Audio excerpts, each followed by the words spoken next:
This video is going to be a product review. Recently here, Combat Cameraman came by my place. He had some entrees he had purchased from the store.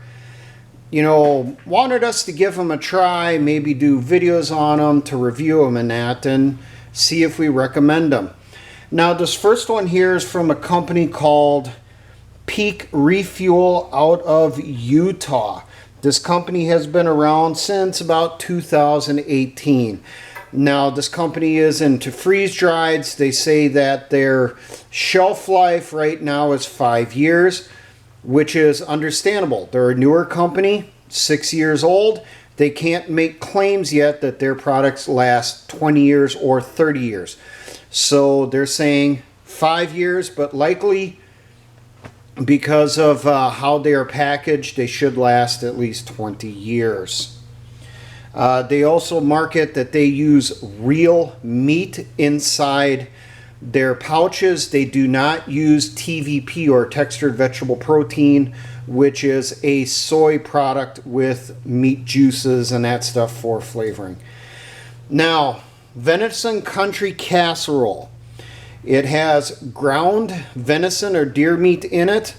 It's a mix of veggies, rice with a cream type sauce. And it's not overly creamy. You don't get like a ton of sauce in it. You get just enough. It does look pretty close to the picture. The veggies, though, I will point out, I thought looked kind of pale looking, and that's probably because of the freeze-dry process. Now, to rehydrate this one, it only took 1 cup of boiling or hot water.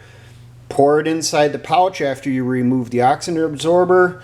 Reseal it using the little slider up here on top, and then let it sit for at least 10 minutes.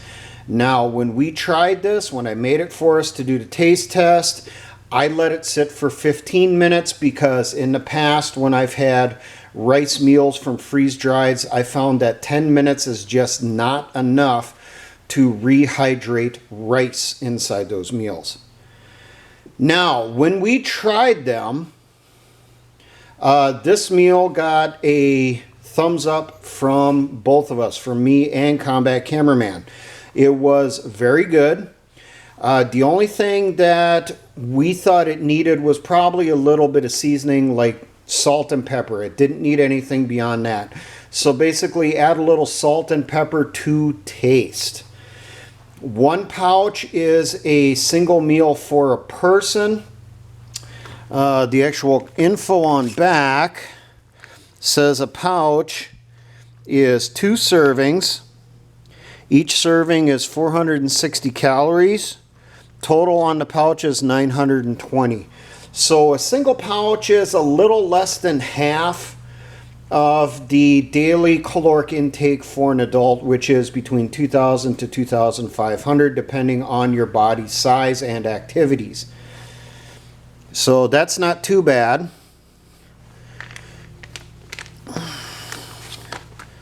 So it is 1 person meal. You know, we divide it in half, you know, and both of us, you know, were kind of wishing there was more inside the pouch. It passed our inspections. Now, the one major drawback with this particular product is its price. Now, right now, you have Mountain House, which is going anywhere from $10 to $12 on average, depending on where you look. This meal, Combat Cameraman told me, cost him almost $20 for this 1 pouch. And when you think about it, you have actual venison, actual deer meat in there. You can kind of understand the price increase on that compared to a Mountain House meal. Now, do I recommend you go out and buy a bunch of these, start filling cachet totes with them, filling your rucksack with them and that? I would say only do that if you have the money. But this is actually a pretty good entree. You know, it is a thing that you could toss into your mix that you carry with you, you know, for that specialty meal, that celebration meal and stuff. You know, where normally you're probably having the mac and cheese, spaghetti, or chili, because that's what you find in most freeze-dried foods. You know, you want to celebrate and that type of stuff. This definitely would be something you could do. All you need, some hot water, and not much of it, only about 8 ounces, 1 cup, some salt, pepper, let it sit, eat it straight out of the bag, or add it into a bowl or your mess kit and eat it from there. So, do I recommend this? Yes, I do, with the asterisk of keep in mind it is expensive. Now, for all my engineer brothers in the Patriot and militia movements, always remember essayons.